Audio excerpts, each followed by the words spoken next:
तो हेलो मेरे प्यारे बच्चों, क्या हाल चाल है आप सभी का और कैसे हैं आप सभी। तो बच्चों आई होप आप लोग बहुत अच्छे होंगे।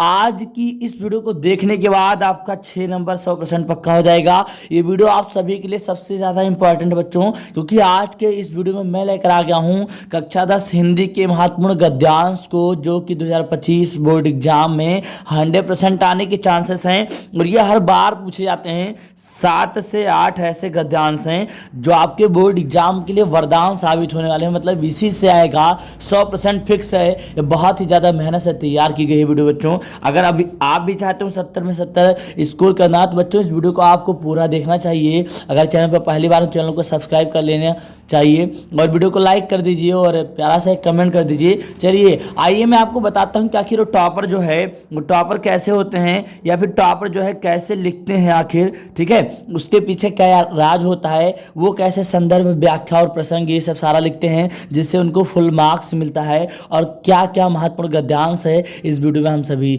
चर्चा करेंगे। तो आइए देखिए, पहला हमारा महत्वपूर्ण गद्यांश है, ये बहुत ही बार आ चुका है। कुसंग का ज्वर सबसे भयानक होता है।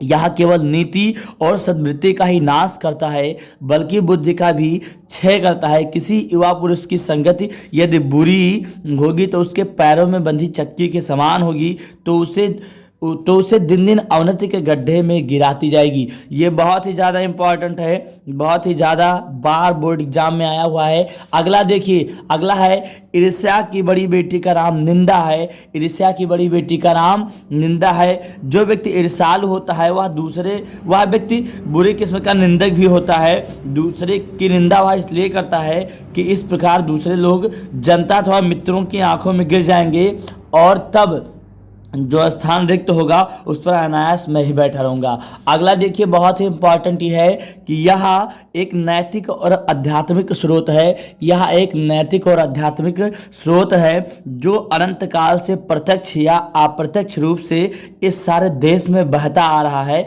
यह हमारा सौभाग्य रहा कि हमने ऐसे ही मूर्त रूप को आने बीच चलते फिरते हंसते रोते भी देखा, और जिसने अमृत का याद दिलाकर हमारी सूखी हड्डियों में नहीं मजा डाल हमारे मृत प्राय शरीर में नए प्राण फूके और मुरझाए हुए दिलों को खिला दिया, वह अमृत सत्य और अहिंसा का है। ठीक है, ये सारे इंपॉर्टेंट हैं। अब मैं आपको बताता हूँ कि आपको लिखना कैसे है, आखिर वो टॉपर कैसे होते हैं। ये अभी 3 ही मैंने दिखाया आपको, अभी हमारे पास 6 और 5 और हैं।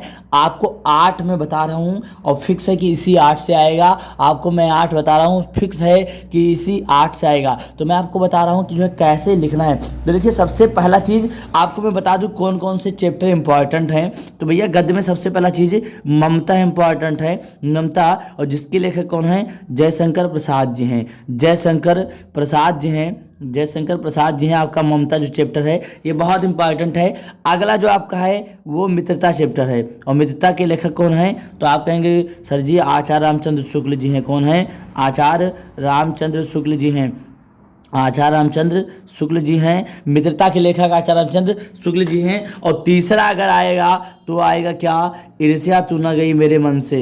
ईर्ष्या तू न गई मेरे मन से। ठीक है, इसके लेखक कौन है, रामधारी सिंह दिनकर जी हैं। रामधारी सिंह दिनकर जी हैं। ये 3 चैप्टर से फिक्स है कि यहीं से आएगा, इसके बाहर नहीं आएगा। यहीं से आएगा, यहीं से हर बार बोर्ड एग्जाम से जो है गद्यांश आते हैं। तो मैं आपको बताऊंगा कि जो है आपको लिखना कैसे है, गद्यांश आखिर कैसे लिखें। तो देखिए, सबसे पहला जो है आपको मैं बता दूं, जो है सबसे पहले करते हैं। लिखा है कि कुसंग का ज्वर सबसे भयानक होता है, और इसमें लिखा है कुसंग का ज्वर सबसे भयानक होता है। तो सबसे पहला चीज़ आप डालते हैं संदर्भ। क्या डालते हैं बच्चों, तो आप पहले इसे क्या लिखेंगे, इसमें संदर्भ लिखेंगे। ऐसे हेडिंग डालेंगे संदर्भ, क्या डालेंगे, ऐसे संदर्भ। ठीक है, आप छोटी छोटी कुछ गलतियां करते हैं जिसकी वजह से आपको मार्क्स नहीं मिलते। संदर्भ में लिखना क्या, प्रस्तुत गद्यांश हमारी पाठ्य पुस्तक, प्रस्तुत गद्यांश हमारी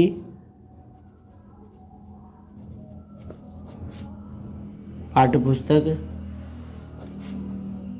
हिंदी, हमारी पाठ्यपुस्तक हिंदी। अब आप गलती क्या करते हैं, देखो हमारी पाठ्यपुस्तक हिंदी, अब आपको लिखना है गद्य खंड, और गद्य खंड को आपको कौन से पेन से लिखना है, ब्लैक पेन से लिखना है। गद्य खंड, और इसको ऐसे क्या कर देना है, नीचे अंडरलाइन कर देना है। ब्लैक पेन से आप लिखेंगे और ब्लैक स्केच से अंडरलाइन करेंगे, थोड़ा जो से बोल्ड दिखे, ब्लैक स्केच से, ठीक है। तो प्रस्तुत गद्यांश हमारी पाठ्य पुस्तक हिंदी गद्य खंड के ये कौन से चैप्टर से लिया गया है, तो आप कहेंगे मित्रता नामक पाठ से लिया गया है। तो मित्रता जो चैप्टर का नाम है उसको इन्वर्टेड कामा में आप लिखेंगे, ठीक है, डबल इन्वर्टेड कामा में, और इसको भी ब्लैक पेन से लिखना है आपको, और नीचे ब्लैक स्केच से भी क्या कर देना है, अंडरलाइन। मित्रता नामक पाठ से अवतरित है या लिया गया है, नामक पाठ से लिया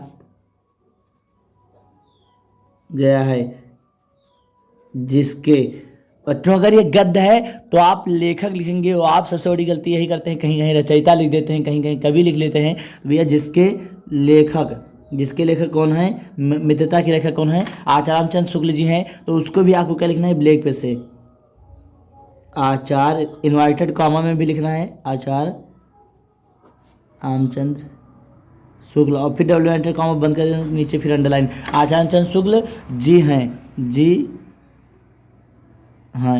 अगर ऐसे आप लिखते हैं तो आपको फुल मार्क्स जो है पाने से कोई रोक नहीं सकता बच्चों। ऐसे जो आपको लिखना है, मतलब मेरी राइटिंग तो भी इतना सही नहीं है, लेकिन जो है अगर आप कॉपी में लिखेंगे और आपकी राइटिंग अगर बेस्ट है तो ये देखने में बहुत अट्रैक्टिव लगेगा, बहुत ही अच्छा, जिससे आपको फुल मार्क्स मिलेगा। तो ये हो गया। फिर आपको लिखना है रेखांकित अंश की व्याख्या, दूसरा क्वेश्चन मिलेगा रेखांकित अंश की व्याख्या। तो आप हेडिंग लाइन क्या, रेखांकित अंश की व्याख्या।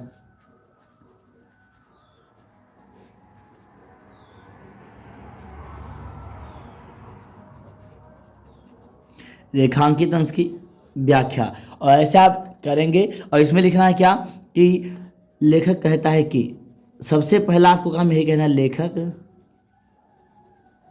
कहता है कि, ये लिखना है। अब मान लीजिए कि आपको ये नहीं आता कि मतलब जो है ये कहाँ से आएगा। सबसे पहला चीज़ आप कैसे पता करेंगे कि मित्र नामक पाठ से लिया गया है, तो आप जब पूरा पढ़ेंगे इसके ध्यान से तो इसमें मित्र नामक चीज़, मतलब मित्र नामक कोई ना कोई वर्ड आपको जरूर मिल जाएगी। अब जैसे मान लो आ गया किससे, कौन से चैप्टर से, मैंने आपको बताया था 3 इंपॉर्टेंट चैप्टर की मित्रता, दूसरा ममता। अगर ममता वाला चैप्टर जो है से मान लीजिए कोई पैराग्राफ दिया गया है, मतलब कोई गद्यांश दिया गया है, तो उसको आप पढ़ेंगे तो ममता नामक वर्ड आपको कहीं ना कहीं मिलेगा जरूर, ईर्ष्या नामक वर्ड कहीं ना कहीं मिलेगा जरूर। तो आप जाएंगे कौन से चैप्टर का है, इस चैप्टर का, ठीक है। तो सबसे पहले चीज लिखेंगे लेखक कहता है कि। अब मान लीजिए आपको कुछ भी नहीं आता, अब आप क्या करेंगे, तो अब आप कुछ नहीं करेंगे, सिर्फ ये लिखेंगे क्या, कुसंग का ज्वर सबसे भयानक होता है। यानी कुसंग मतलब जो है लिख देंगे कि अच्छे मित्र का जो है जो साथ होता है बहुत ही ज़्यादा भयानक होता है। अगर बदल पाएंगे तो ठीक है, मतलब, और अगर नहीं इस कार से जानते तो बस लेखक कहता है कि यहाँ से आप टोटल ऐसे लिख देंगे, यहाँ तक टोटल यही सारा लिख देंगे, ठीक है, कोई दिक्कत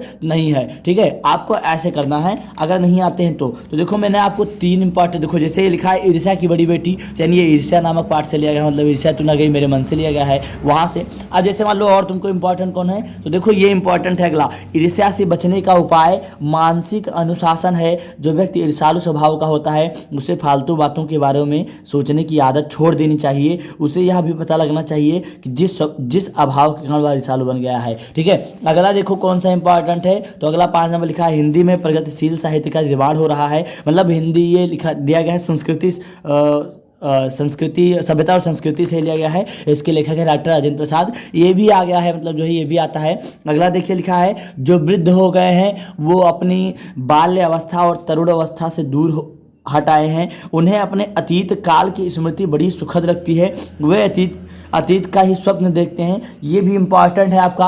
और 2 हमारे पास और है, अगर आप सभी को बच्चों जो है इसका जो है PDF चाहिए तो आप सभी लोग हमारे टेलीग्राम ग्रुप को जो है ज्वाइन कीजिए, वहाँ आपको PDF मिल जाएगा बच्चों, और वहाँ जो है आपको PDF फ्री मिल जाएगा। तो आप सभी लोग जो है टेलीग्राम ग्रुप को ज्वाइन करने के लिए डिस्क्रिप्शन में इसका लिंक दिया गया है, आप सभी बच्चे वहाँ क्लिक करें और ज्वाइन हो जाए बच्चों। तो कैसा लगा वीडियो, आप सभी बच्चे कमेंट करेंगे, और किसी भी टॉपिक पर आपको वीडियो चाहिए तो कमेंट करके जरूर बताएं बच्चों, मैं आप सभी के लिए वीडियो जरूर लेकर आऊंगा, क्योंकि मैं भी एक खुद टॉपर रह चुका हूं, इसलिए मैं जानता हूं क्या क्या आता है जो है, और मैं पढ़ाता भी हूं, मतलब लगातार कम से कम 6 सालों से, तो इसलिए मुझे पता है। तो आप सभी लोग जो है कमेंट कीजिएगा। मिलते हैं नेक्स्ट वीडियो में, तब तक के लिए जय हिंद।